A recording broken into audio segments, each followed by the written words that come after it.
Sawu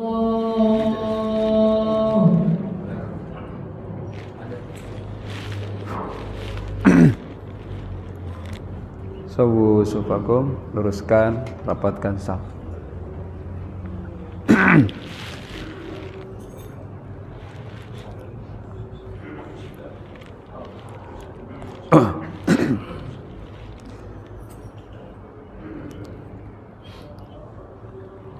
Allahu Akbar.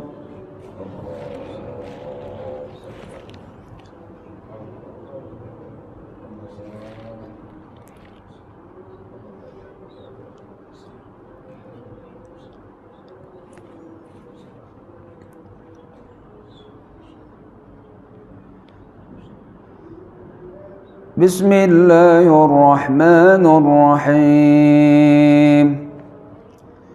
Alhamdulillahi rabbil alamin. Ar-Rahmanir Rahim. Maliki yaumiddin. Iyyaka na'budu wa iyyaka nasta'in. اهدنا الصراط المستقيم صراط الذين أنعمت عليهم غير المغضوب عليهم ولا الضالين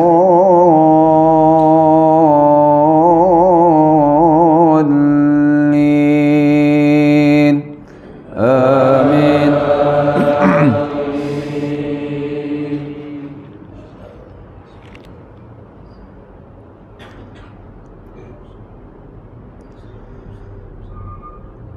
بسم الله الرحمن الرحيم. إذا جاءك المنافقون قالوا نشهد إنك لرسول الله والله يعلم إنك لرسوله والله يشهد إن المنافقين لكاذبون اتخذوا أيمانهم جنة فصدوا عن سبيل الله إنهم ساء ما كانوا يعملون ذلك بأنهم آمنوا ثم كفروا فطبع على قلوبهم فهم لا يفقهون وإذا رأيتهم تعجبك أجسامهم وإن يقولوا تسمع لقولهم كأنهم خشب مسندة يحسبون كل صيحة عليهم هم العدو فاحذرهم قاتلهم الله أنى يؤفكون وإذا قيل لهم تعالوا يستغفر لكم رسول الله لو رؤوسهم ورأيتهم يصدون وهم مستكبرون سواء عليهم أستغفرت لهم أم لم تستغفر لهم لن يغفر الله لهم إن الله لا يهدي القوم الفاسقين. الله أكبر.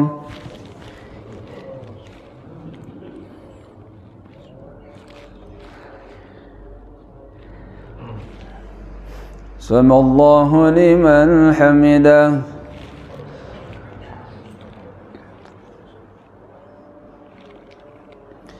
الله أكبر.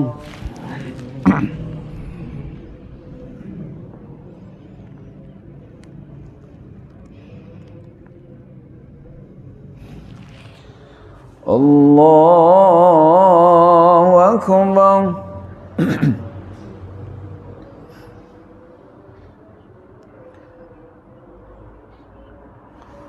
الله أكبر.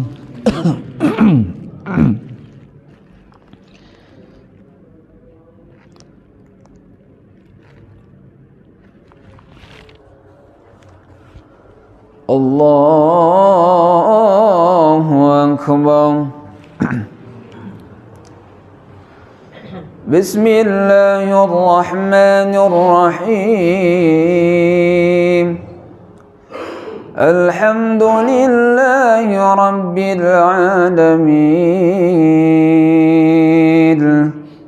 الرحمن الرحيم مالك يوم الدين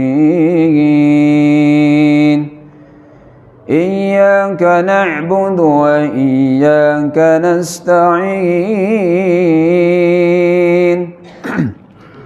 اهدنا الصراط المستقيم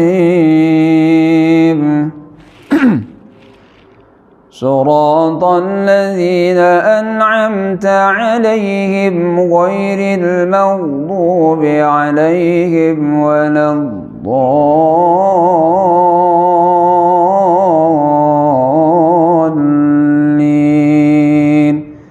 آمين.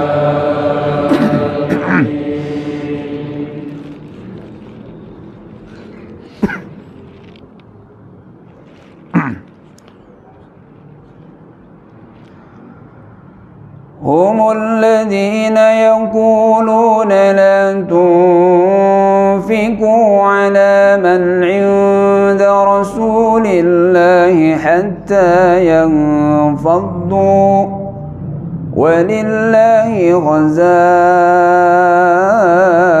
السماوات والأرض ولكن المنافقين لا يفقهون يقولون لئن رجعنا إلى المدينة ليخرجن الأعز منها الأذل ولله العزة ولرسوله وللمؤمنين ولكن المنافقين لا يعلمون. يا أيها الذين آمنوا لا تلهكم أموالكم ولا أولادكم عن ذكر الله ومن يفعل ذلك فأولئك هم الخاسرون. وأنفقوا مما رزقناكم من قبل أن يأتي أحدكم الموت فيقول رب لولا أخرتني إلى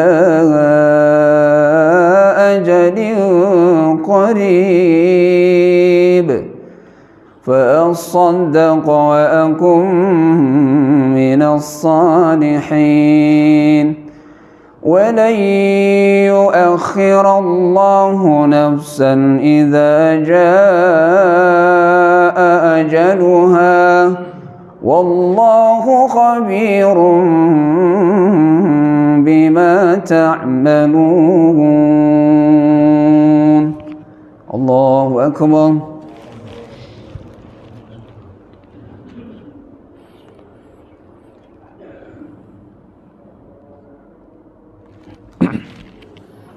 سمع الله لمن حمده. اللهم اهدنا فيمن هديت وعافنا فيمن عافيت وتولنا فيمن توليت وبارك لنا فيما أعطيت وقنا برحمتك شر ما قضيت إنك تقضي الحمد لله.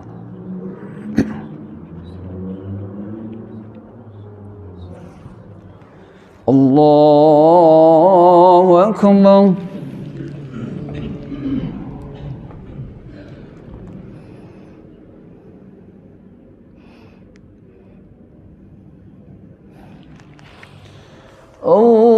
الله أكبر.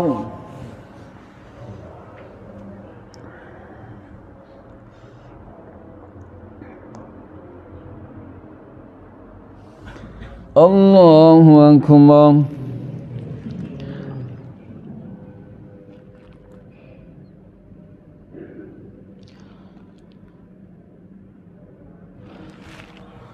الله أكبر.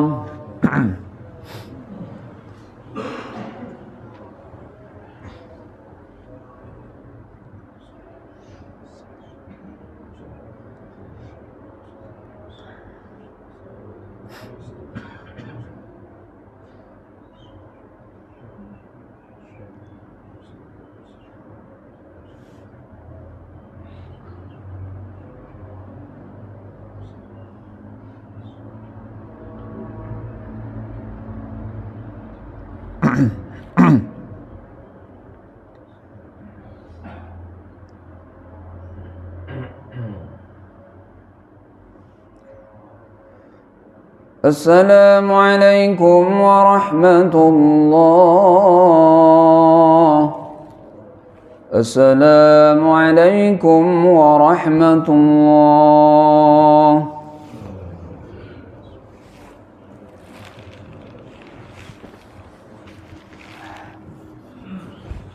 استغفر الله العظيم. استغفر الله العظيم. استغفر الله العظيم الذي لا إله إلا هو الحي القيوم وأتوب إليه من جميع المعاصي والذنوب. لا إله إلا الله وحده لا شريك له له الملك وله الحمد يحيي ويميت وعلى كل شيء قدير. لا إله إلا الله وحده لا شريك له له الملك وله الحمد يحيي ويميت وهو على كل شيء قدير. لا إله إلا الله وحده لا شريك له له الملك وله الحمد يحيي ويميت وهو على كل شيء قدير. اللهم أجرنا من النار. اللهم أجرنا من النار. اللهم أجرنا من النار. اللهم أجرنا من النار. اللهم أجرنا من النار. اللهم أجرنا من النار. اللهم أجرنا من النار السالمين. اللهم أنت السلام منك السلام وإليك يعود السلام. حينا ربنا بالسلام وأدخلنا الجنة دار السلام. تباركت ربنا وتعاليت يا ذا الجلال والإكرام. رب أنت مولانا سبحانك سبحان الله. قال الله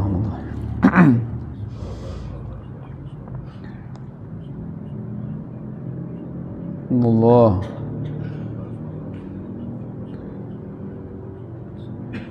سبحان الله حمدا دائما أبدا. الحمد لله.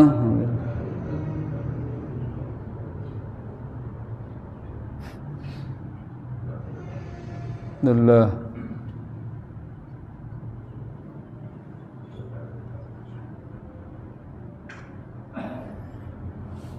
لله رب العالمين في كل حال ونعمة يا كريم. الله أكبر. الله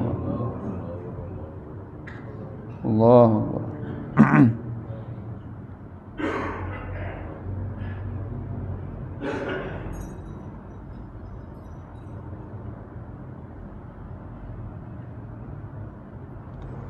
الله أكبر كبيرا والحمد لله كثيرا وسبحان الله بكرة وأصيلا لا إله إلا الله وحده لا شريك له له الملك وله الحمد يحيي ويميت وهو على كل شيء قدير ولا حول ولا قوة إلا بالله العلي العظيم.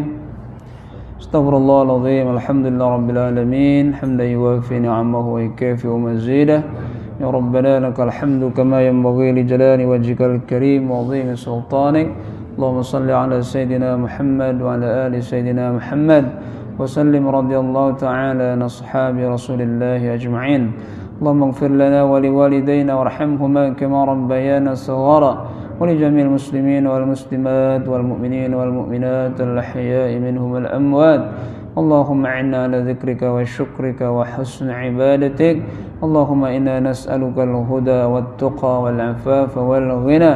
اللهم إنا نسألك من خير ما سألك منه نبيك محمد صلى الله عليه وسلم ونعوذ بك من شر ما استعاذك منه نبيك محمد صلى الله عليه وسلم. اللهم أحسن عاقبتنا في الأمور كلها وأجرنا من خزي الدنيا وعذاب الآخرة.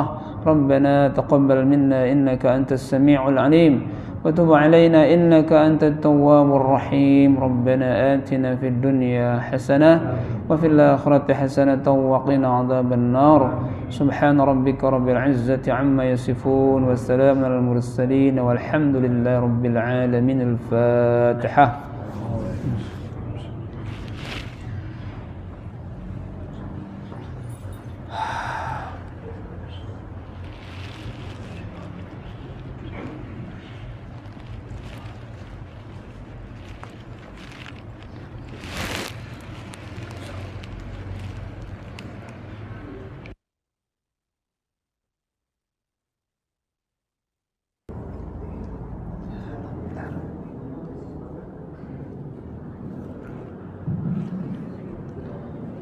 Assalamualaikum warahmatullahi wabarakatuh.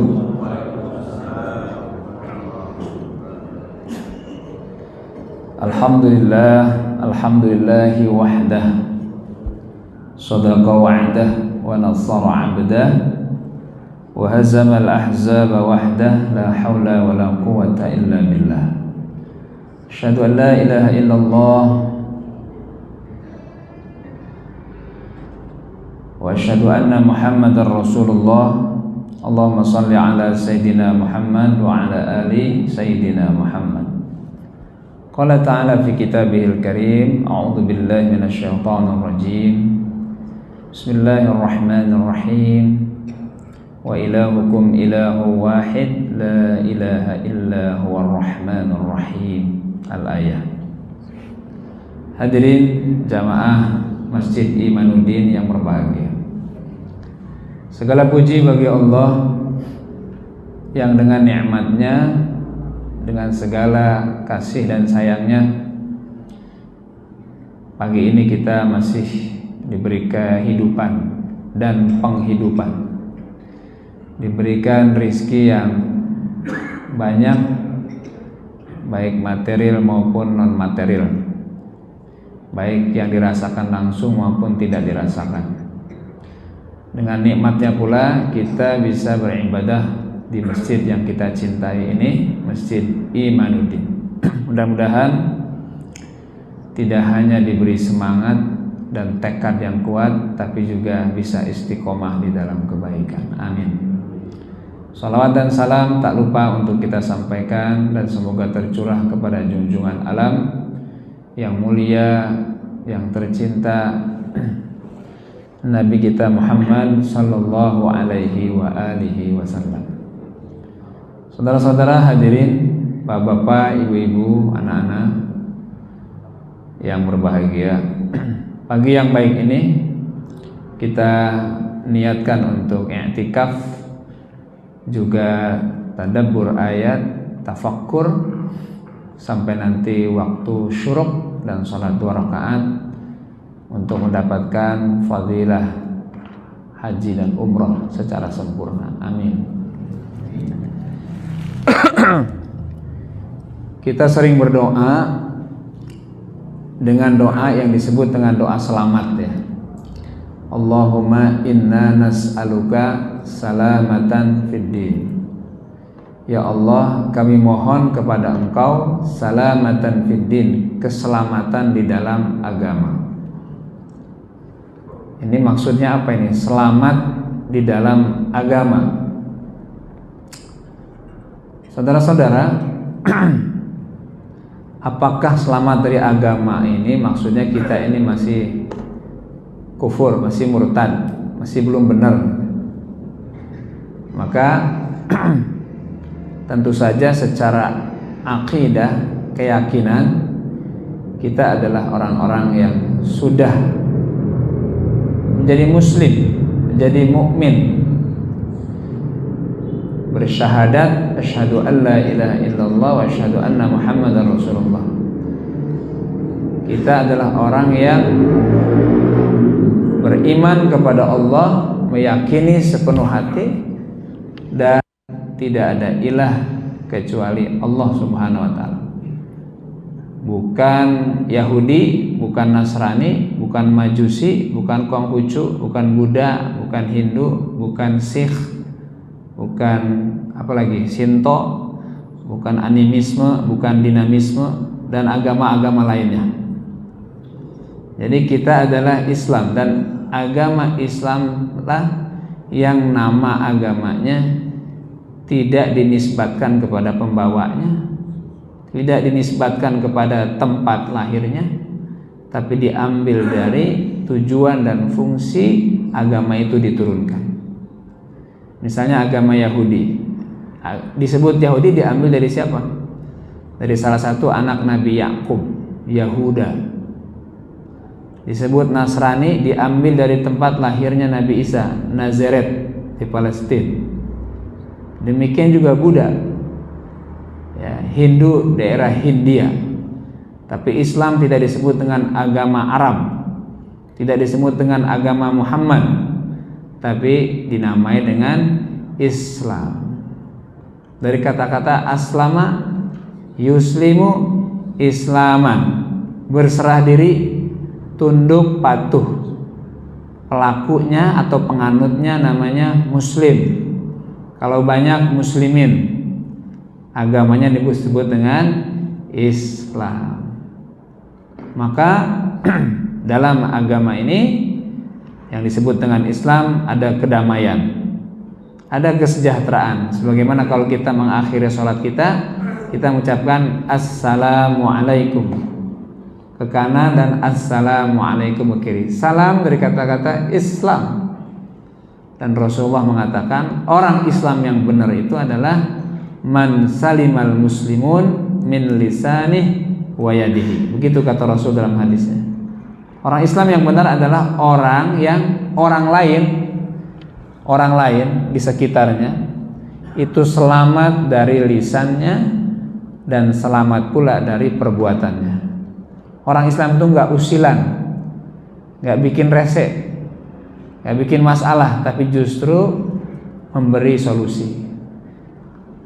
Bapak-bapak, ibu-ibu yang berbahagia. Jadi salamatan fid din, selamat di dalam agama, dimaknai kita memastikan bahwa betul-betul keagamaan kita, keislaman kita ini benar. Ya. Maka ada 3 indikator, ada 3 tanda untuk mengatakan seorang itu Islamnya benar, Islamnya sejati. Apa itu? Pertama, salimul aqidah. Yang kedua, sahihul ibadah. Dan yang ketiga, matinul khuluq. Ya. Jadi yang pertama adalah salimul aqidah, yang kedua sahihul ibadah, yang ketiga matinul khuluq. Ini 3 elemen, 3 unsur, 3 bagian. 3 bagian untuk mengatakan seorang itu salamatan fid din, agamanya selamat begitu. Kan kita tidak mau, Pak, agama kita ini, keberagaman kita ini, pengamalan agama kita ini ternyata tidak benar. Hanya karena fokus pada satu bagian. Bagian yang 2 tidak. Hanya konsentrasi pada satu bagian. 2 bagiannya tidak diperhatikan. Nah, yang 3 itu adalah salimul akidah. Akidahnya itu selamat. Terus yang kedua, sahihul ibadah, ibadahnya juga benar. Dan yang ketiga, matinul khuluq, akhlaknya bagus. Nah, saudara-saudara, Bapak Ibu yang berbahagia, kalau kita sholat, ya, sholat itu unsur akidahnya kuat, ibadahnya juga diperhatikan, akhlaknya juga ada gitu. Ini kita sholat, ya. Di mana akidahnya? Ketika seorang membaca takbir, tasbih, hamdalah, ya, Allahu Akbar. Ketika itu dia sedang apa sih sebetulnya? Sedang menguatkan akidahnya. Karena yang disebut adalah Allah yang akbar, bukan manusia yang akbar, bukan jabatannya yang akbar, bukan dunianya yang akbar, tapi yang akbar adalah Allah. Dapat tuh akidahnya. Demikian dalam setiap gerakan sholat. Ketika dia membaca Fatihah, itu dia sedang menanamkan, menguatkan, memelihara, menyuburkan akidahnya. Al-Fatihah itu kan isinya pujian semua, Pak. Ayat pertama, ayat kedua, ayat ketiga, ayat keempat itu pujian semua. Ayat keempat itu ikrar, iyyaka na'budu. Ayat kelima, iyyaka na'budu wa iyyaka nasta'in. Ayat 6 dan 7 itu permintaan. 1 dan 4 itu pujian. Kepada siapa pujian itu dialamatkan? Kepada Allah Subhanahu wa taala. Iyyaka na'budu wa iyyaka nasta'in. Dalam hadis qudsi Allah mengatakan, "Hadza ma baini wa baina 'abdi wa li 'abdi ma sa'al." Kalau seorang hamba mengatakan iyyaka na'budu wa iyyaka nasta'in, kata Allah dalam hadis qudsi, oh, ini antara hambaku dan diriku, dan untuk hambaku apa yang dia mau minta. Ditunggu sama Allah tuh, apa yang dia mau minta nih. Setelah memuji Allah, dan dia mengatakan, hanya kepadamu kami minta, hanya kepadamu kami minta pertolongan. Kata Allah, apa yang kamu minta? Yang kamu mohonkan apa? Dan permohonan itu spektakuler. Yang kamu mintakan itu sangat bernilai, dan yang betul-betul kamu butuhkan.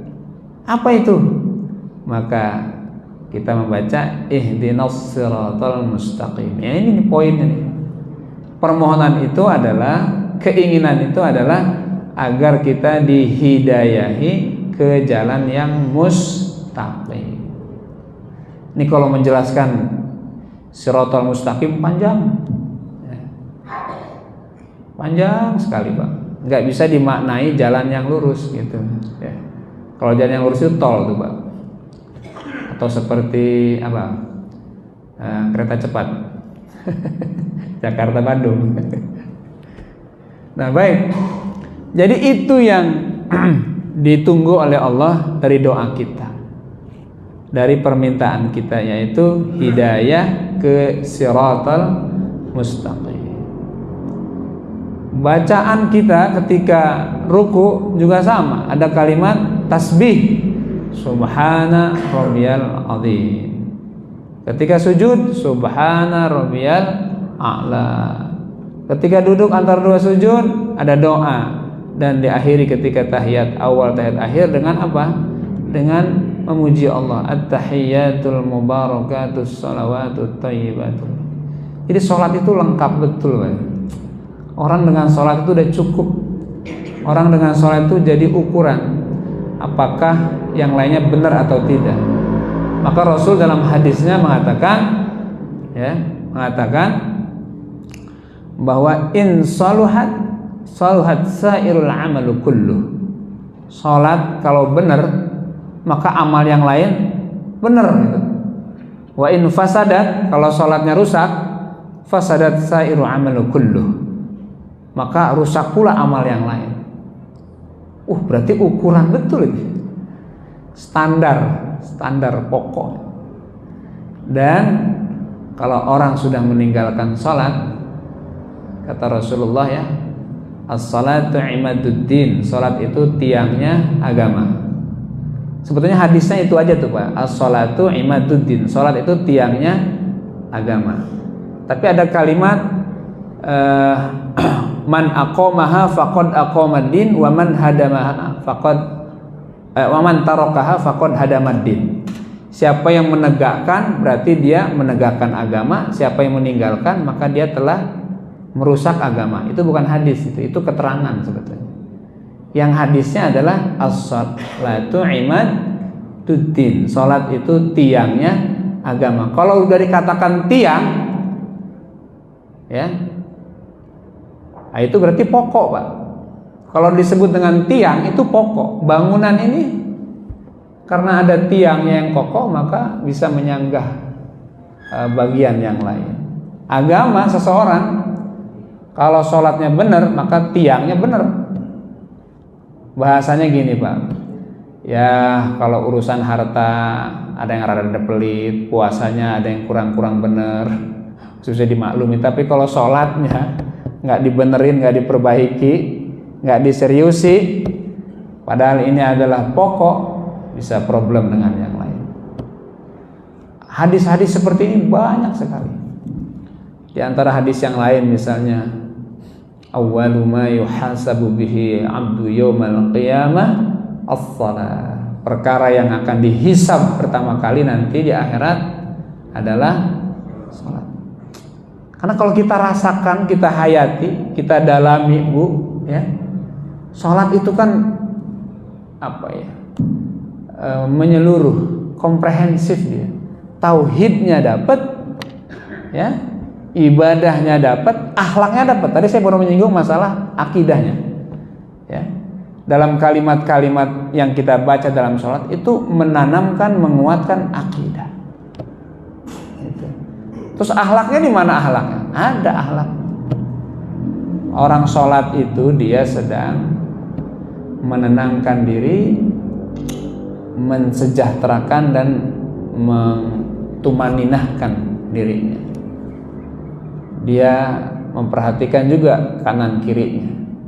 Maka di awal kita disuruh oleh Rasulullah, sawwu sufufakum, lurusin, rapihin saf kamu, pundak sejajar, nggak ada yang lebih maju dari yang lainnya, sama. Dan saf pertama bukan untuk pejabat, saf pertama bukan kaplingnya ulama, enggak kok. Siapa yang duluan aja. Walaupun dia pejabat, tapi kalau dia tertinggal, dia masbuk dia. Kalau dia kiai, tapi kalau dia telat, masbuk dia. Berarti harus di belakang itu. Enggak ada glorifikasi, bahasanya apa itu? Enggak ada karpet merah buat status sosial tertentu. Itu kan akhlak, Pak. Persamaan derajat, kesamaan diri kita di hadapan Allah Subhanahu wa ta'ala. Maka dalam Al-Quran surat Al-Hujurat Allah berfirman, inna akramakum indallahi atqakum. Orang yang paling mulia adalah orang yang paling takwa di antara kalian. Dan ketakwaan itu bisa dilakukan dan bisa dihadirkan oleh siapapun di antara kita. Saudara-saudara, Bapak Ibu yang berbahagia, salam ke kanan, salam ke kiri, itu kan akhlak, Pak. Artinya orang di saat dia sedang asyik zikir kepada Allah dengan salatnya, jangan lupa kamu itu masih hidup di dunia. Jangan lupa kamu itu masih menapak bumi. Jangan lupa kamu itu tidak sendiri. Jangan lupa kamu itu tidak bisa mandiri. dalam arti betul-betul mandiri, pasti butuh orang gitu. Pasti akan butuh pertolongan, maka tengoklah ke kanan, tengoklah ke kiri, tebarkan salam sejahtera. Assalamualaikum warahmatullahi wabarakatuh. Assalamualaikum warahmatullahi wabarakatuh. Itu kan salam. Terus saudaranya nggak pengen jabat salaman, jangan ditolak, ya. Ada orang salam, ini nggak ada contohnya. Kata siapa nggak ada contohnya? Temannya pengen salaman, nggak mau dia. Udah penting zikir. Kan sholat udah selesai dengan apa? Sholat itu udah selesai dengan yang disebut dengan sholat itu apa, Pak? Perkataan, perbuatan dimulai dari takbir, diakhiri dengan salam. Berarti sholat udah selesai belum? Terus kalau saudaranya ngajak salaman, masa dipersoalkan? Ya, cuman nggak apa-apa. Cuman mungkin sedikit mengganggu. Tapi kan udah begini tangannya nih. Itu, ya. Rasulullah itu kalau kan mimpin sholat, Pak. Kalau selama ada Rasulullah nggak ada yang berani imam gitu. Berarti selama ada Rasul, beliau pasti imam. Kenapa Rasul sebelum sholat itu inspeksi dulu, sawu vakum, lurusin dan rapatkan saf. Dan itu dicek juga dari ujung ke ujung begitu. Itu, Pak. Itu ngapain Rasul, Pak? Memastikan ini sahabat siapa yang nggak datang ini. Ini siapa yang nggak datang nih ya? Nah, kalau saya tadi imam, untuk memastikan siapa yang nggak datang, nah itu susah tuh.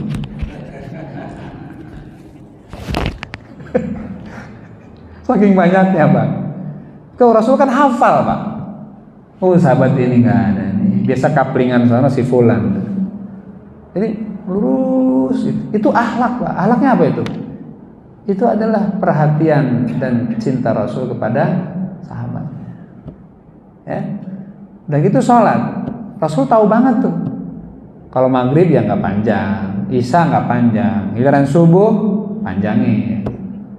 Dia tahu, Rasul tahu kalau maghrib itu banyak musafir, ya. Isya juga banyak orang yang tanggung habis dari mana. Tapi kalau subuh, emang mau kemana, Pak? Mau berangkat kerja? Emang absen jam berapa, Pak? Jam 6, ada jam 6 absen. Fingerprint jam berapa? Jam 8. Masa jam 5 harus jalan? Kecuali yang jaraknya jauh. Assalamualaikum kanan, assalamualaikum ke kiri. Rasul kalau sholat kenapa balik kanan? Balik kanan menghadap jamaah. Sama juga tuh, ingin mengetahui itu. Ini siapa ini yang nggak datang? Siapa? Ya siapa ini? Itu yang nggak hadir gitu. Subhanallah itu. Itu akhlak gitu. Itu khuluq, akhlak yang luar biasa. Ternyata tadi waktu memulai sholat dia nggak ada. Oh mungkin masbuk kali ini. Pas habis sholat dilihat lagi, wah nggak ada. Kemana ini? Kemana ini? Oh dia sakit mungkin. Maka akan ditanya, si fulan sakit, ayo kita tengok. Maka wajar kalau Rasul sunnahnya itu habis sholat, waktu berangkat dan waktu pulang itu beda jalannya itu. Waktu berangkat kemana dulu gitu, terus pulang kemana dulu. Padahal rumah Rasul di mana, Pak? Rumah Rasul di mana? Jarak dengan masjid di mana? Kan sampingan, Pak. Kenapa harus muter-muter Rasulullah juga? Terus kalau mau balik kenapa harus muter-muter dulu? Apa yang ingin disampaikan oleh Rasulullah? Ya ingin menyapa sebetulnya. Ingin mengetahui sahabat kalau dia nggak datang kenapa, sakit, kesiangan, atau habis pergi jauh atau apa begitu. Sampai seperti itu akhlak namanya. Ya. Jadi bukan ngopinya doang, Pak. Jadi dalam sholat aja itu ada 3 unsur yang dihadirkan. Akidahnya memang terus ditanamkan, ibadahnya dalam arti penghambaan dalam bentuk bacaan itu dilakukan, tapi juga tidak kalah penting akhlaknya. Assalamualaikum, assalamualaikum kanan dan kiri. Nah jadi itu contoh aja ya sholat. maka ya memang nggak ada pilihan. Sholat itu harus ditegakkan, sholat itu harus dijalankan kalau dia seorang muslim gitu. Ya. Sampai Rasul mengatakan dalam hadisnya, bainal mu'min wal kafir tarkus sholat. Ini hadis Rasul juga ini. Bedanya mukmin dan kafir itu meninggalkan sholat. Ibadah apa Pak selain sholat Pak yang bisa digantikan, bisa diwakilkan? Nggak ada. Sholat tuh nggak bisa Pak, nggak bisa diwakilkan. Kalau zakat ya, zakat fitrah kan bisa tuh Pak, digantikan, dibayarkan oleh orang. Haji bisa nggak dibadalkan? Bisa. Puasa bisa nggak diganti? Bisa Pak. Di hari yang lain. Bulan Ramadan nggak bisa dia, bisa diganti pada hari bulan yang lain. Berapa banyak? Sebanyak hari yang ditinggalkan. Terus bisa nggak diganti tidak dengan puasa? Bisa. Fidyah itu kan. Siapa yang boleh fidyah? Yang kondisinya lemah, penyakit menahun. Tapi kalau dia kuat, ya kuat hanya karena di Ramadan mungkin ada sesuatu yang menghalangi dia, maka dia tidak fidyah, tapi iddah, mengganti puasa sebanyak hari yang Tapi kalau salat ada nggak? Bisa diwakilkan nggak? Misalnya Pak Asep lagi malas nih, aduh lagi malas banget, bilang sama Pak Ridwan, tolong ya gantiin lah salat saya. Ntar saya kasih ente apa kayak gitu.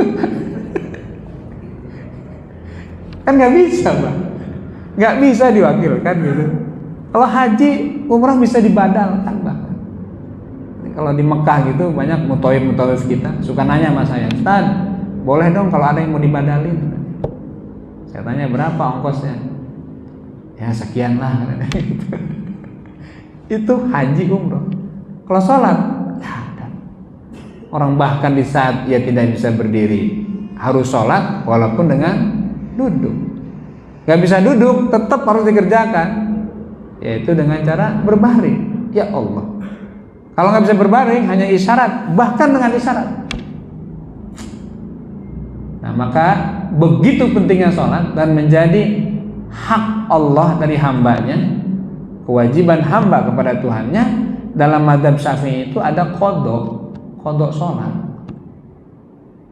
Qadha sholat, mengganti sholat yang dulu pernah ditinggalkan karena kebodohannya. Ya. Waktu zaman jahiliyah, zaman lagi gilanya begitu ya. Jadi sholat duhur kecapean gitu kan, sholat asar nanggung, sholat maghrib di perjalanan, sholat isya tiduran, sholat subuh siang. Ini kapan sholatnya ini? Mungkin kita pernah ngalami itu zaman jahiliyah Pak. Ya alasannya banyak lah. Kadang-kadang usia muda disalahkan, lagi darah muda Ustaz, maklumlah kata dia, bergejolak. Atau karena kesibukan kerja, sampai akhirnya hak Allah dari hambanya diabaikan. Padahal sholat pokok, tadi kan imaduddin, pokoknya agama gitu.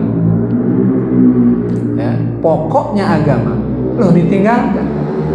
Maka dalam mazhab Syafi'i karena ini pokok, nggak bisa diwakilkan, nggak bisa digantikan, qadha, ganti. Sholat apa yang dulu pernah ditinggalkan? Kira-kira sholat apa yang sering ditinggalkan Pak? Subuh. Sholat apa kira-kira? Asar. Ya sudah, habis sholat asar berjamaah sholat lagi. Sholat subuh sering ditinggalkan dulu. Habis sholat subuh tadi Pak, sholat lagi. Ya, karena banyak yang ditinggalkan, mungkin qadhanya banyak begitu. Ya, bisa jadi tetangga sebelah mengatakan rajin banget nih sholat. Padahal sholat qadha. Padahal sholat pengganti. Ya. Maka jangan juga langsung memvonis kalau ada orang habis sholat subuh terus sholat lagi. Jangan langsung divonis, apaan ini, kan nggak ada sholat sunnah subuh. Di situnya mungkin tidak ada, dia tidak sedang menjalankan sholat ba'diyah, memang tidak ada. Tapi mungkin dia sedang sholat qadha, kan bisa Pak. Kadang-kadang kita ini suka nggak nggak sabar dan nggak bisa bertahan gitu ngelihat, oh kenapa ya dia sholat 2 rakaat setelah subuh, ya, wah nggak ngaji ini orang nih, nggak ngaji nih. Padahal dalam madhab Syafi'i itu ada, mungkin dia sedang qadha. Dan itu saya sering lakukan, saya sering lihat di Masjidil Haram, di Madinah itu nggak ada putusnya sholat itu. Habis sholat subuh banyak yang sholat itu, sholat melulu. Nah kalau urusannya di Masjidil Haram 2 kemungkinan tuh, ya 2 kemungkinan Pak. Kemungkinan pertama mungkin dia qadha, tapi saya perhatikan orang sholat terus Pak. Maka jangan kaget, ada lagi kata ulama, kalau udah di Masjidil Haram itu nggak ada larangan waktu udah. Kalau udah di Masjidil Haram nggak ada larangan waktu. Ba'diyah subuh boleh, ba'diyah asar juga boleh. Berarti bukan qadha dia. Dia sedang sholat sunnah. Sholat sunnah apa? Mungkin mutlak, mungkin hajat, mungkin taubat, kan bisa. Walaupun habis sholat subuh. Itu perspektif fikih itu sampai seperti itu. Ya. Rasul itu pernah Pak, qobliyah asar bukan lupa, ketinggalan. Ya. Ini dalam fikih Syafi'i ada ya. Qobliyah asar bukan lupa, ketinggalan. Maka ngimamin sholat, ya, ngimamin sholat asar, udah gitu habis saya sholat lagi 2 rakaat. Ternyata beliau mengqadha qobliyah asar. Qobliyah diqadha, coba yang ini. Qobliyah diqadha. Ini ada kita pernah ninggalin sholat wajib, nggak berpikir untuk qadha. Insyaallah. Sahabat itu kalau ketinggalan atau tidak berjamaah, itu qadha-nya itu malam hari itu dia hantam itu dengan sholat tahajud itu.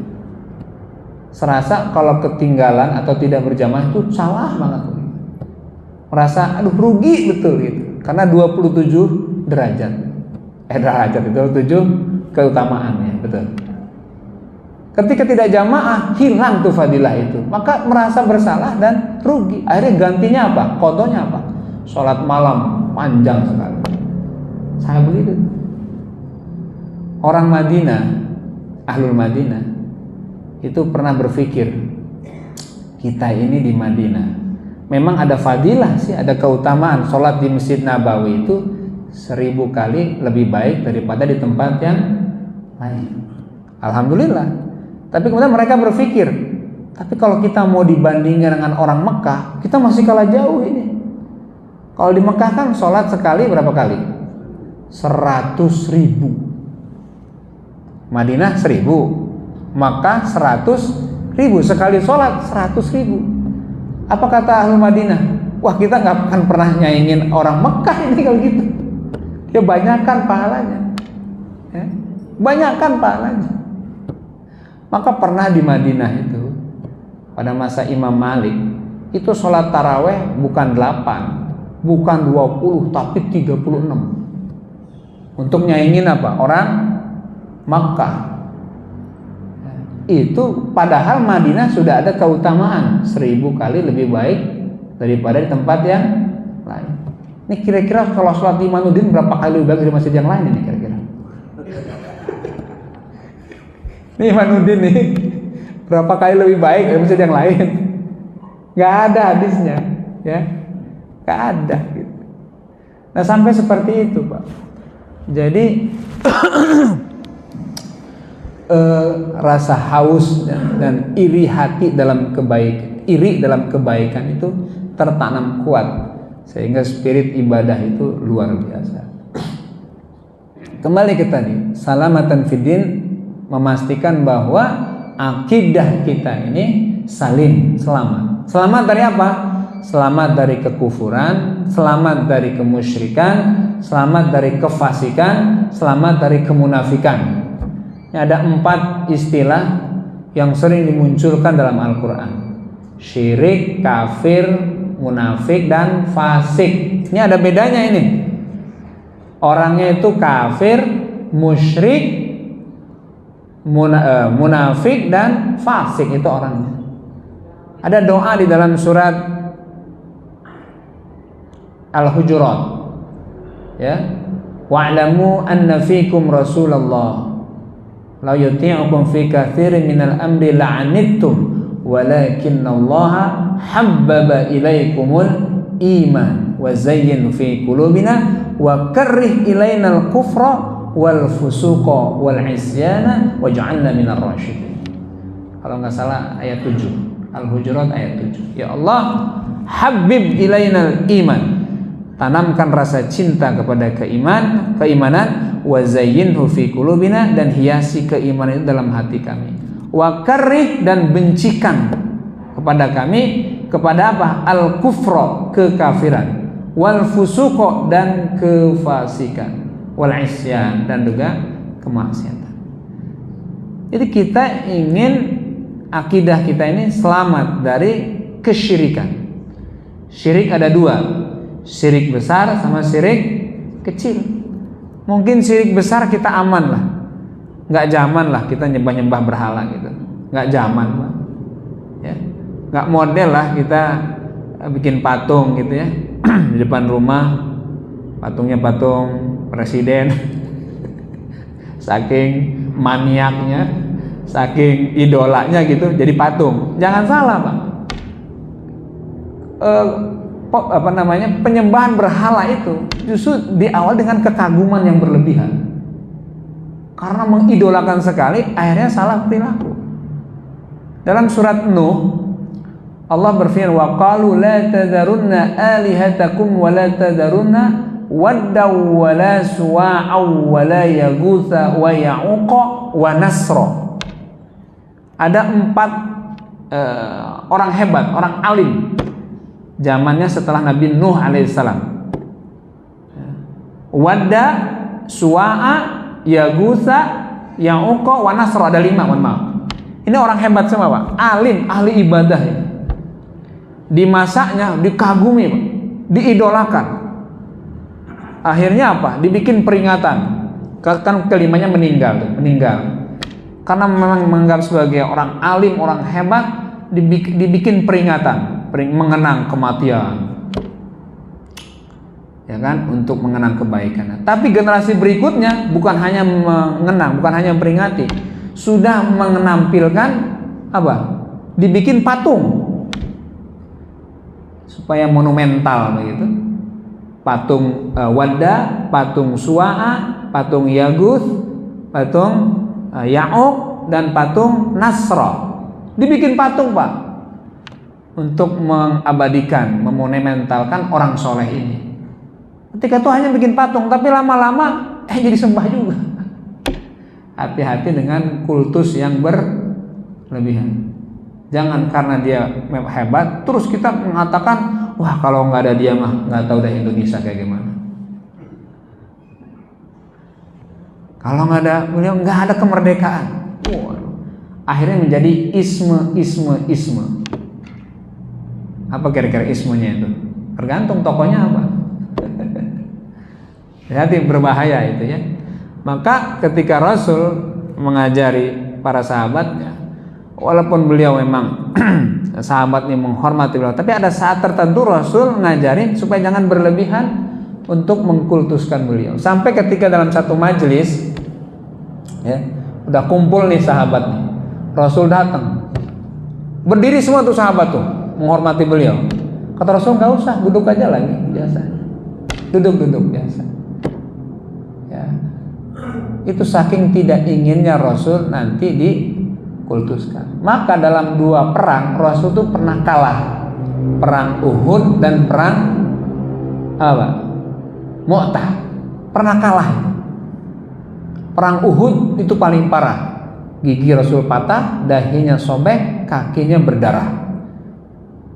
Ya, sekian banyak anak panah dialamatkan ke beliau, tapi beberapa sahabat menjadi tameng untuk menghalau anak panah ini mengenai Rasulullah. Di antara sahabat yang menjadi tameng itu adalah Abu Dujana, yang di tubuhnya itu tertancap 100 anak panah. Setiap kali orang kafir melemparkan anak panah mau mengenai Rasul, dia pasang, kena tubuhnya. Rasul selamat, tapi dia jadi terkena anak panah. Kenapa Rasul sampai berdarah? Rasul sampai terluka. Itu ibrohnya, pelajarannya. Ya, kenapa kalah? Untuk memberikan pelajaran, ya, bahwa Rasul secara fisik manusia biasa. Bedanya, hebatnya, luar biasa beliau adalah ada kenabian, ada mukjizat, dan mukjizat tidak hanya di tulisan Qur'annya, tapi dalam kepribadian beliau. Apa mukjizatnya? Bisa sabar, tenang dalam kondisi yang krusial tadi. Rasul mau marah itu, tapi ditegur sama Allah. Fabima rahmatin minallah linta lahum walau kunta faddan ghalidhal qalbi lan faddu min hawlik. Ya Muhammad, karena rahmat Allah lah kamu bisa berlemah lembut kepada mereka. Kalau kau bersikap kasar dan keras, mereka akan menjauh darimu. Jadi kepribadian beliau, akhlak beliau itu adalah mukjizat itu sendiri. Ya. Nah, kalau Rasul ketika perangnya menang terus, maka nanti ada kesombongan yang muncul. Ya. Tapi ternyata kalah. Sejarah mencatat kehebatan Nabi Isa bisa mengobati penyakit kusta dan lepra, bisa tahu apa yang disimpan di rumah-rumahnya orang Yahudi, orang Israel, bahkan yang spektakuler bisa menghidupkan orang mati. Ya, itu membuat orang-orang Nasrani menuhankan Nabi Isa. Ya, lahir tanpa ayah. Ini menjadi sebab dilebih-lebihkan statusnya, akhirnya menjadikan Isa binullah. Isa itu anak Tuhan, kata mereka. Akhirnya Allah, kalau Bapak baca surat Ali Imran ya, dari ayat 34 sampai 50-an itu, di sana katakan oleh Allah, inna matsala Isa indallah kamatsali Adam. Khalaqahu min turab thumma qala lahu kun fayakun. Sesungguhnya perumpamaan Nabi Isa itu sama seperti Nabi Adam, kata Allah. Nabi Adam itu diciptakan dari tanah, kemudian Allah berfirman, jadilah maka jadi. Apa maksud Allah dalam ayat itu? Maksudnya, kalau alasan menuhankan atau menjadikan Isa sebagai anak Tuhan karena dia lahir tanpa bapak, maka Adam lebih pantas untuk dituhankan. Nabi Adam lebih berhak untuk dituhankan. Kenapa? Karena dia nggak punya bapak, nggak punya ibu. Kalau Nabi Isa masih punya ibu, lahir seperti manusia biasa, tumbuh janin di rahim Maryam, kemudian lahir. Memang tanpa bapak. Tapi Nabi Adam kan tidak memiliki dua-duanya. Kalau alasan menuhankan itu karena lahir tanpa bapak, tanpa ibu, Adam lebih berhak untuk dituhankan. Kenapa nggak dituhankan? Sampai begitu Allah menyampaikan argumentasinya. Maka insya Allah orang Islam aman dari itu semuanya. Kenapa? Tiap habis sholat kita baca apa Pak? La ilaha illallah wahdahu la syarika lah. Lahul mulku wa lahul hamdu yuhyi wa yumitu wa huwa ala kulli syai'in qadir. Itu kita sedang membersihkan, Pak, akidah kita dari apa? Kesyirikan dan kekafiran. Kita katakan, ya Allah, la ilaha illallah wahdah. Tidak ada ilah kecuali Dia yang esa. La syarikalah, nggak ada sekutu. Maksudnya sekutu nggak ada anak, nggak ada istri, nggak ada teman gitu. Dia wahdah sendiri, tunggal, esa. Lahul mulku, kekuasaan miliknya. Walahul hamdu, segala pujian miliknya. Yuhyi wa yumit, Dia yang menghidupkan dan Dia yang mematikan. Wa huwa ala kulli syai'in qadir, dan Dia maha kuasa atas segala sesuatu. Bayangin itu. Setiap hari kita bersihin terus ini akidah kita dari kesyirikan. La syarikalah, la syarikalah. Tidak ada sekutu, tidak ada syirik. Tidak ada istri, tidak ada anak, tidak punya cucu. Tambah lagi dihantam dengan wa ilahukum ilahun wahid, la ilaha illa huwar rahmanur rahim. Wa ilahukum ilahu, wa Tuhanmu adalah Tuhan yang esa. La ilaha illa huwar rahmanur rahim. Tidak ada ilah kecuali Dia yang maha pengasih, maha penyayang. Hantam lagi dengan ayat kursi. Allahu la ilaha illa huwal hayyul qayyum. Dialah Allah yang tidak ada ilah kecuali Dia, Al-Hayyul Qayyum, yang Maha berdiri sendiri, yang Maha hidup dan berdiri sendiri. La ta'khudhuhu sinatun wala naum, yang tidak lupa dan tidak tidur. Lahu ma fis samawati wa ma fil ard, milik Allah segala yang di langit dan yang di bumi. Itu sampai akhir, Pak. Sampai Allah bilang wala ya'uduhu hifdhuhuma. Allah tidak pernah bosan untuk memelihara, menjaga seluruh ciptaannya. Wa huwal aliyyul azim, Dia Maha tinggi dan Maha agung. Itu dibaca tiap hari oleh kita itu, Pak. Tauhid tertanam itu, kuat itu. Makanya kalau baca ayat kursi setiap habis sholat, apa kata Rasul? Lam yamna'hu min dukhulil jannah. Tidak ada yang bisa menghalangi dia untuk masuk ke dalam surga. Poinnya apa? Poinnya tauhid tadi itu. Ya, akidah yang kuat tadi. Oke. Jadi salimul akidah, keselamatan dalam akidah, maksudnya kita aman dari syirik, dari kufur. Nah, syirik besar itu tadi itu. Gimana dengan syirik kecil? Nah, mungkin kita masih belum aman di syirik yang kecil ini. Syirik besar insya Allah aman, Pak, ya, aman lah. Tapi kalau syirik kecil, nah ini nih yang nih belum aman nih. Apa itu syirik kecil? Kata Rasul apa? Ar-riya. Syirik kecil itu adalah riya. Sholatnya pengen dipuji, ibadahnya pengen diapresiasi, ya, pasang status lagi tahajud. Kok bisa gitu? Kok bisa? Pasang status lagi sholat. Emang lagi sholat bisa? Terus ternyata nggak ada yang komen, nggak ada yang lihat. Sebel dia. Ini tanda-tanda Anda masuk perangkap setan, yaitu masuk ke dalam syirik kecil. Ibadah pengen dipuji, pengen diapresiasi. Ibadah ingin meningkatkan harga diri. Rugilah kita. Dan hati-hati kalau itu dibiarkan, akhirnya tidak ada semangat untuk ibadah, akhirnya Anda meninggalkan ibadah itu sendiri. Kalau ibadah sudah ditinggalkan sendiri, berarti Anda telah zolim terhadap diri sendiri. Jadi amankan akidah kita dari syirik. Dari kufur, gimana kufur? Ini juga bahaya, Pak. Kalau akidah iman ini tidak dipelihara, tidak dijaga, tidak disuburkan, hari ini orang banyak yang murtad, pindah agama, ya. Apakah orang pindah agama itu sekonyong-konyong? Enggak, Pak. Apakah orang murtad itu tiba-tiba? Enggak. Ada tahapan-tahapan di mana akhirnya dia meninggalkan Islamnya dan berpindah kepada keyakinan yang lain. Apa itu? Pembiaran terhadap iman yang tidak dijaga, ibadah yang ditinggalkan, pergaulan dengan orang yang tidak seakidah. Maka Al-Maidah ayat berapa itu? 55 ya. Itu sebetulnya benar. Jangan kau jadikan orang Yahudi, Nasrani, orang kafir sebagai teman setia. Jangan jadikan mereka sebagai teman setia dalam arti soulmate-an gitu. Jangan. Kenapa?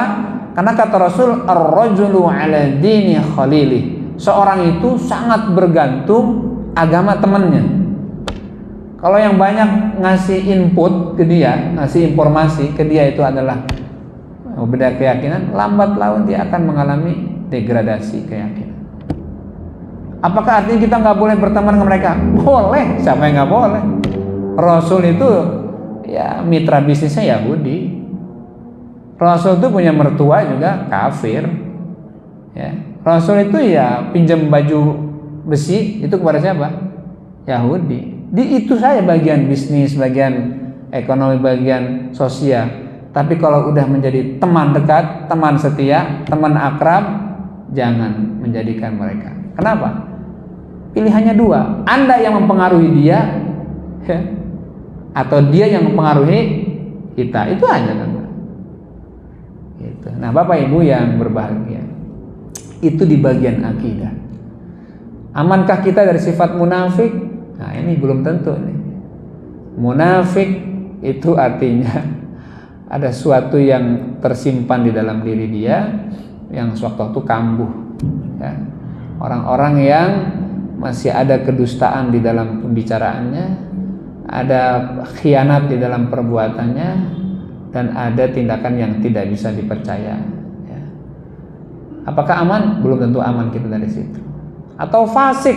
Fasik ini apa? Perusak agama. Kalau munafik itu masih ibadah, Pak. Tapi kalau fasik merusak agama. Agama jadi olok-olok. Agama jadi jadi bahan candaan. Dan dia tidak melaksanakan. Fasik gitu. Bedakan ada dua orang tidak menjalankan sholat. Yang satu tidak menjalankan karena malas. Tapi yang satu nggak menjalankan karena dia nggak percaya dengan sholat. Mana yang lebih parah? Yang kedua, Pak. Ya, tidak menganggap bahwa sholat itu penting, tidak menganggap bahwa sholat itu baik. Nah, kalau yang pertama, dia tidak sholat karena malas, itu munafik namanya. Allah berfirman dalam Al-Quran, wa idza qamu ila sholati qamu kusala. Orang munafik itu kalau diajak sholat malas-malasan. Wala yadhkurunallaha illa qalilan. Dan dia kalau zikirnya sedikit aja. Itu munafik. Masih sholat tapi sering malas. Nah, kalau kira-kira sering malas itu kita bukan kira-kira. Masih belum aman kita. Tapi kalau ada orang nggak sholat karena dia nggak percaya dengan sholat, tapi dia masih Islam, masih ada keyakinan kepada Allah, nah, itu namanya fasik, Pak. Perusak agama. Tapi ini udah hampir masuk ke lembah, ke jurang kehancuran. Ujung-ujungnya nanti murtad. Makanya kenapa ibadah terus dijaga terus untuk menguatkan akidah dan mengamankan diri kita dari hal-hal yang buruk tadi. Yang kedua, sahihul ibadah. Bagaimana kita ini selamat beragama ini, ibadah kita ini benar. Bukan benar menurut diri sendiri, Pak. Bukan benar menurut hawa nafsu sendiri, tapi benar sesuai dengan tuntunan Rasulullah Muhammad sallallahu alaihi wasallam. Emang kita bisa langsung belajar sama Nabi? Enggak mungkin. Ayo kita kembali kepada zaman sahabat. Mungkin enggak, Pak? Kalau masaknya enggak mungkin. Berguru sama sahabat mungkin enggak? Enggak mungkin. Terus apa yang bisa kita lakukan dengan beribadah sesuai dengan tuntunan Rasul? Berguru kepada yang mengerti ilmunya. Siapa mereka? Para ulama yang baca Quran, yang mengkaji hadis. Dan ulama itu ya tidak satu, banyak ulama ini. Kalau ada orang mengkultuskan seorang ulama karena menurut dia ini satu pemahaman, dia telah kultus sama ulama. Padahal selain Nabi nih, Pak, selain Nabi nggak ada yang maksum. Nabi Muhammad adalah maksum, terjaga itu dari kesalahan. Tapi selain Nabi ada nggak yang maksum? Nggak ada. Sahabat aja nggak maksum. Kalau sahabat aja nggak maksum, nggak terjaga dari kesalahan, bagaimana dengan generasi berikutnya, tabiin sampai ke ulama yang sekarang? Jadi kalau udah menganggap gurunya paling benar, dia pokoknya kalau dia ngomong, wah saya ikutin. Jangan begitu, cek dulu dong, ada dasarnya nggak? Dia punya kitabnya apa nih, baca kitabnya. Jangan karena udah ngefan banget sama dia, apa yang diucapkan, apa yang diperlakukan diikuti, salah lagi. Nah, jadi standar bahwa ibadah kita benar adalah bagaimana kita bisa mengikuti ibadah ini sesuai dengan tuntunan Rasulullah, dan itu bisa kita gali, kita cari dari para ulama yang memang memiliki keilmuan yang mumpuni di bidangnya. Barulah kalau kita udah berpikir bagaimana ibadah ini benar, jangan lupa seluruh bagian dari akidah dan ibadah yang kita laksanakan itu ujungnya adalah akhlak sebetulnya. Matinul khuluq. Ibadah ini kalau nggak pakai akhlak, aduh rusak, Pak. Ya. Ibadah ini kalau nggak pakai akhlak rusak. Nggak ada toleransi, nggak ada kesepahaman, nggak ada pengertian, merasa paling baik, merasa paling ahli ibadah, rusak Pak. Sesuatu yang merasa paling, itu paling menonjol, itu udah nggak bener Pak. Ini badan nih, ada yang pengen nonjol, bisul, bagus nggak tuh? Ada yang pengen nonjol lagi, amandel, pengen nonjol dia, bagus nggak Pak? Bagus. Ada lagi yang menonjol, apa itu di dubur itu apa namanya Pak? Ambien, kan pengen nonjol, bagus nggak Pak? Ibadah kalau pengen nonjol sendiri, pengen paling merasa dia paling soleh, paling hebat, udah nggak bener aja. Ya. Imam Syafi'i aja yang ahli fikih, ahli hadis, itu dalam ucapannya mengatakan, seandainya ada pendapat lain yang lebih baik, ada dalil yang lebih kuat, ikuti dia, jangan ikuti saya. Imam Syafi'i itu artinya sadar betul bahwa kebenaran dalam perspektif manusia itu masih relatif. Kemungkinan salahnya itu adalah ada. Bahkan dalam fatwanya Imam Syafi'i ada qaulul jadid, ada qaulul qadim. Ada fatwa yang lama, ada fatwa yang baru. Bayangin. Ini kelasnya Imam Syafi'i. Makanya kalau ada ustadz hari ini udah kayak Imam Syafi'i. Halo gitu. Kira-kira gitu ya Pak ya. Maka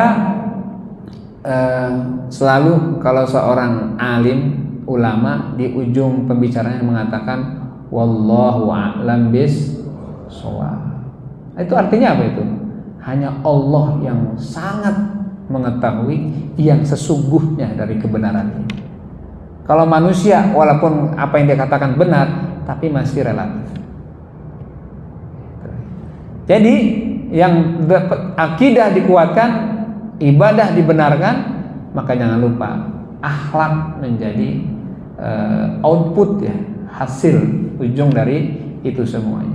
Dengan akhlak maka ibadah menjadi indah. Dengan akhlak akidah juga menjadi bagus. Tanpa akhlak, waduh, udah rusak. Rasul tuh tahu Pak, bahwa ada penyimpangan terjadi di antara sahabatnya misalnya. Apa ketika ada penyimpangan langsung dihantam begitu saja? Enggak. Pakai akhlak. Ya. Kalau yang salah ini orang berilmu, orang pinter, ya caranya beda. Tapi kalau orang awam, orang biasa, didekati kasih makan gitu. Ada orang Arab Baduy kencing di masjid. Ini orang awam nih Pak, orang awam nih. Kencing di masjid. Di masjid Pak, tempat yang suci. Apakah digampar sama Rasulullah? Enggak. Apakah langsung diusir? Enggak Pak. Diapain sama Rasul? Dibiarin. Dibiarin sampai apa? Sampai pipisnya tuntas. Sahabatnya lain udah gerem tuh. Sahabatnya udah kesel Pak. Ini gimana? Ini orang udah tahu masjid. Udah tahu tuh kan menurut sahabat. Ini orang Arab Baduy tahu nggak kalau itu masjid? Ternyata setelah ditanya nggak tahu dia Pak. Tapi Rasul biarkan orang kencing sempurna. Ada banyak pelajaran. Kenapa Rasul membiarkan? Pelajaran pertama, kalau Rasul menghentikan dia di saat kencing, apa yang terjadi Pak? Ubrat abret. Bisa kemana-mana itu Pak. Ngepelnya susah, itu pertama. Kedua, setelah ditanya sama Rasul, wahai fulan, kamu tahu nggak tempat apa ini? Nggak tahu. Kamu tahu ini masjid, tempat yang suci? Nggak tahu. Oh, nggak tahu. Menghukum orang nggak tahu itu dengan apa Pak? Apakah dengan memukul? Enggak. Menghukum orang yang nggak tahu itu adalah dikasih tahu. Dikasih tahu ini adalah masjid, tempat yang suci untuk menghadap Allah. Nah, kita harus menjaga. Udah dikasih tahu tuh Pak. Akhirnya kemudian Rasul minggir. Rupanya si Arab Baduy tadi itu diam-diam bertanya sama orang kita, itu siapa yang ngasih tahu tadi itu? Yang ngomong dengan lembut dari siapa itu? Ini kata sahabat yang kebetulan diajak bicara sama si Baduy tadi mengatakan, itu Nabi kami itu, Nabi Muhammad itu. Yang ngasih tahu kamu tadi itu Nabi Muhammad itu. Nabi kami, pemimpin kami, guru kami. Oh dia Muhammad itu. Rupanya si Arab Badui nggak tahu Rasulullah Pak. Nggak tahu. Oh mulia sekali akhlaknya ya. Saya nggak dimarahin, saya nggak dipukul, tapi saya diajarin dan dikasih tahu. Sejak itu dia masuk Islam. Jadi masuk Islam dia itu karena apa? Karena akhlak kan? Subhanallah. Ya, itulah yang membuat agama kita ini tetap berkembang. Agama Islam ini tetap terus dianut oleh miliaran orang karena mengedepankan akhlak. Akidah penting, ibadah harus, tapi akhlak pun juga sangat penting untuk kita perhatikan. Saya kira itu apa yang bisa saya sampaikan untuk pengajian taklim kita pagi ini. Mudah-mudahan kita senantiasa dalam hidayah Allah Subhanahu wa taala. Amin. Demikian kita udah masuk suruk ya? Alhamdulillah. Kita tutup dengan kafaratul majlis. Subhanaka Allahumma wa bihamdika asyhadu an la ilaha illa anta astaghfiruka wa atubu ilaik. Assalamualaikum warahmatullahi wabarakatuh.